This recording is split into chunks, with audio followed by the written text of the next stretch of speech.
Hey, everybody. Welcome to Wandering into the Woods, a podcast brought to you by the creators of Adventures with BG. I'm Linda. And this is Jarrett. And today, Jarrett will be taking you and us to the edge of the world. So, Jarrett, what is the edge of the world? So the edge of the world is a place near Riyadh. It is an escarpment, which means it's just a large section of the earth that was pushed out of the ground. So it makes this giant cliff and it goes into the desert. It overlooks the desert, so it just looks like nothing past it. So that's why it's known as the edge of the world. Large cliffs sticking up a couple of 1,000 feet in the air and overlooking nothing. So, if I'm imagining it from your point of view, you're at the top of this huge cliff Yes. and all you can see in front of you is the horizon. Yeah, the horizon and sand. Yeah. So that's why you feel like you're at the edge of the world. Yes, that's how it received its name. Wow. And do you know the local name for it? I looked it up. I never heard anyone say it. Everyone, that I talked to spoke English well enough, and they referred to it as the edge of the world. But I guess in actual Arabic, it's Jebel Fihrayn, and so that could be close to an approximation of what it would be in Arabic. Okay. Yeah, I don't speak Arabic, so I'm going to take your word for it. And what led you, or what made you say, geez, I'm in one of the most historic places on earth. I got to go see the edge of the world. Riyadh is a fairly new city as far as the Middle East goes. So there's not a whole lot of things around there. It's kind of sectioned off into the desert area. So it's one of the top attractions if you look at anything. It's like go to the edge of the world for Riyadh. So it's pretty simple as far as like things that you can do. So it's on top of the list, and it's not really digging hard to find it or anything. Ah, okay. Okay, I wasn't aware that Riyadh was one of the newer cities in the Middle East. Roughly. I think it's, it's all comparative, I would imagine, in the Middle East. Yeah. Too, right? Mm-hmm. But it was established as a modern city. I think the 1800s is when they actually started building Riyadh proper. Oh, okay. So how did you get to this, to the edge of the world? How does one get there if you're in a hotel or staying in an Airbnb in Riyadh? Yeah, so it's probably an hour from Riyadh itself. It's paved roads, easy to get to. And then there are 3 routes that take you through the desert itself of varying complexities and difficulties. There's the south route, which is, I guess, well known. It's only open on Friday and Saturdays, allegedly. We went on a Saturday, and there was a gate with a government SUV backed up to it, so no one could definitely get into it. So I don't know. The south route is supposed to be pretty easy, but we couldn't figure it out. So because it was literally blocked off on one of the days it was supposed to be open. And I've read a lot of the Google comments or reviews that say don't count on it. Then there is the north route. This is the way that we took out to the edge of the world. And it is by far, it's got to be the most complex and technically difficult. We were in a Tahoe with 4-wheel drive. You definitely, on this route, need a large vehicle with plenty of clearance because you go through some like dry creeks and over some big rocks. It's pretty treacherous. A lot of the recommendations if you take the north route is to go in a pair of vehicles in case one gets stuck or flat tire because there's not a whole lot of cell phone reception out there. I did have a little bit with Mobily or Mobilify. It's not the main carrier in Saudi Arabia, but it worked a little bit out there. So we took the north route out. Super rough terrain. And then on the way back, we actually came down this other route. The middle route is what we just ended up calling it. Probably could have made it out there in a car, but I'd recommend some sort of all-wheel drive vehicle because there was some loose sand and you'll need a little bit of clearance. Yeah, it sounds like if you go in your car might end up pretty messed up at the end. If you go in a car on the north route, it's not going to make it. Like, it just won't make it. You need clearance. The middle route, you may have a chance. And then, so once out there, you're on top of these large cliffs. If you're used to the Grand Canyon or anything, there's like trails and rim trails and stuff. You're just kind of out on your own. Like if you wanted to go off in any direction, you really can. There's no stopping you. But before we actually made it out to the edge, there is something called the secret or hidden bat cave. It's It's kind of in a depression, just, I don't know, let's say 10 feet off the road. It's a hole with a ladder sticking out of it. You can go down in there. It looks like one big chamber, and the opposite of that chamber is a pathway that leads back. There was actually bats in there, so we didn't go all the way, but it probably runs 100, 200 feet. And there was larger bats that we saw and decided to turn around, not because we were scared, but, just not to disturb them.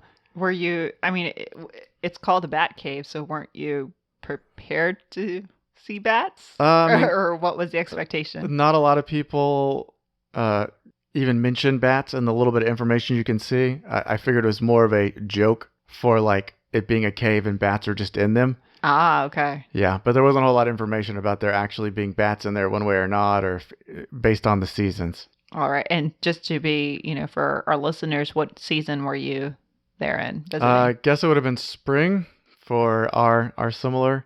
It Yeah. would have been around March. Okay. Yeah.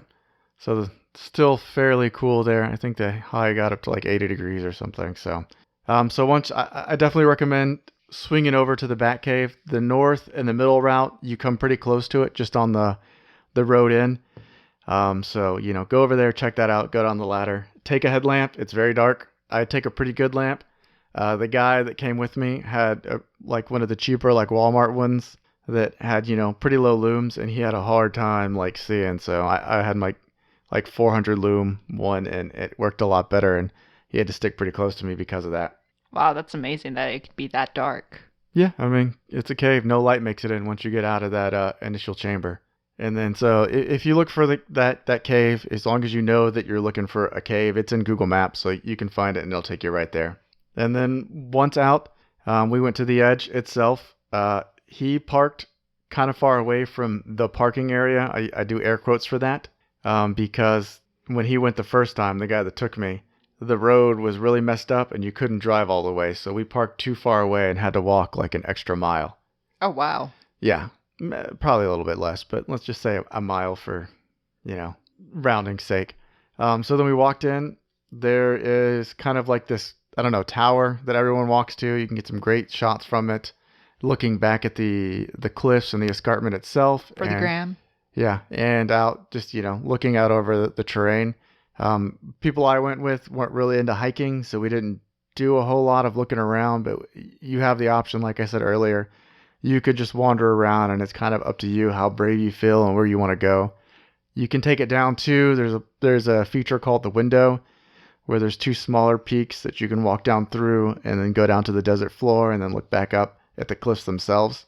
So I know a lot of people do that, but it's probably quite a few miles. If you've got that kind of energy, and it's rough and sandy and rocky, but that whole area is just full of canyons and washouts and ravines. So there's a lot of cool stuff to look at.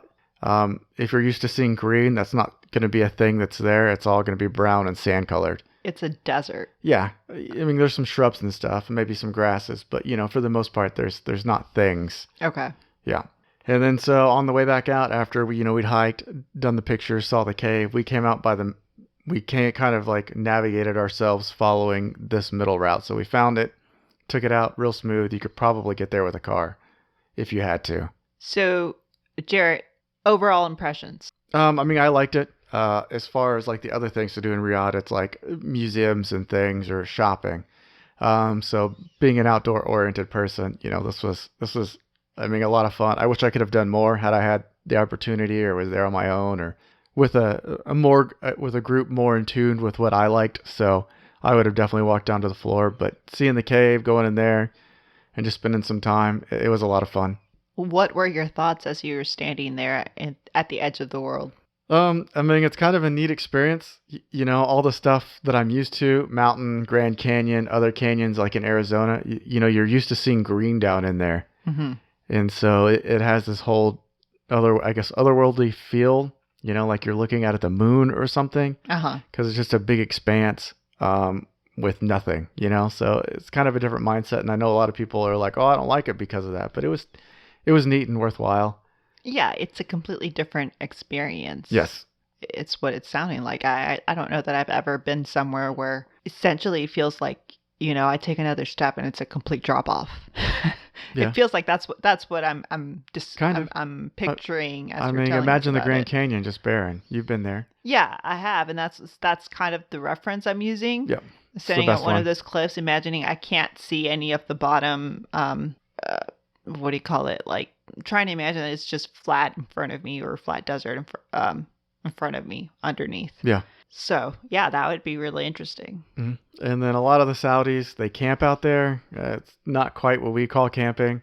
I mean, it's more of a glamp kind of scenario. They Ah, take okay. out like tents and coolers and bring wood from somewhere. I don't know where they get their wood, but they'll bring wood to start fires, and they do stuff out there. Probably it's dry country, so there's no alcohol. So you'll see like cans and bottles of non-alcoholic like Budweiser and stuff. Okay. So, but they go out there and camp. They'll spend a weekend, I don't know, around a fire, eating, and just Hmm. hanging out in that area. So along the way, Wow, sounds like a great experience. yeah, I mean, they seem to like it. I don't know that a lot of Americans would enjoy it the same way, but different kind of perceptions and what we have and what they don't have. Were you only with other men, or did you have other women in company? No, it was men. Okay, yeah, because I was going to ask you, like, if I'm a woman, is there a certain, or even for the men, was there specific attire? Because there's different places across the world where you have to dress certain ways. Is one of those places where you have to dress a certain way? So the edge of the world is kind of one of those places that you could wear shorts as a man, but not in town. Like you Oh, should be in okay. pants unless Okay. you're working out or doing something like hiking. Okay. So shorts are kind of acceptable out there. It's not like there's anyone really to police you either For men. for men. We did see families out there with women, and they were in their full, face covered, hair covered, Okay. and clothes down to their ankle. Okay. So they came out as families like that.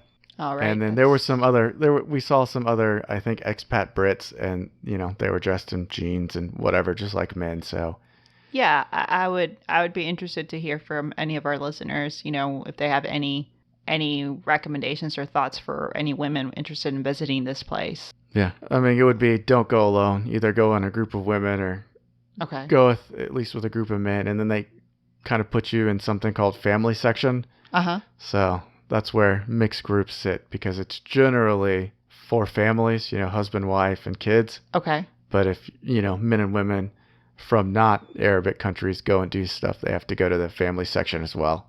I see. Yeah. Okay. And so, Good yeah, to know. dress attire for men. And if, you're a non-Arabic or person, then, you're pretty free to wear whatever you want out at the edge of the world. But, if you're Arabic, you'll probably be in pants or you'll be completely covered if you're a woman. Okay. That's good to know. Mm-hmm. Because it's always good to be mindful of the customs, local customs. Definitely. Thanks, Jared, for telling us about your visit to the edge of the world. Yep. If you'd like to hear about other places we've been to, you can listen to our prior episodes of Wandering into the Woods. We also encourage you to follow us on our social media accounts. We are at Adventures with BG on Instagram and Facebook. And we're also online at adventureswithbg.com. Those are the letters B and G. Thanks for listening, and stay safe as you wander into the woods.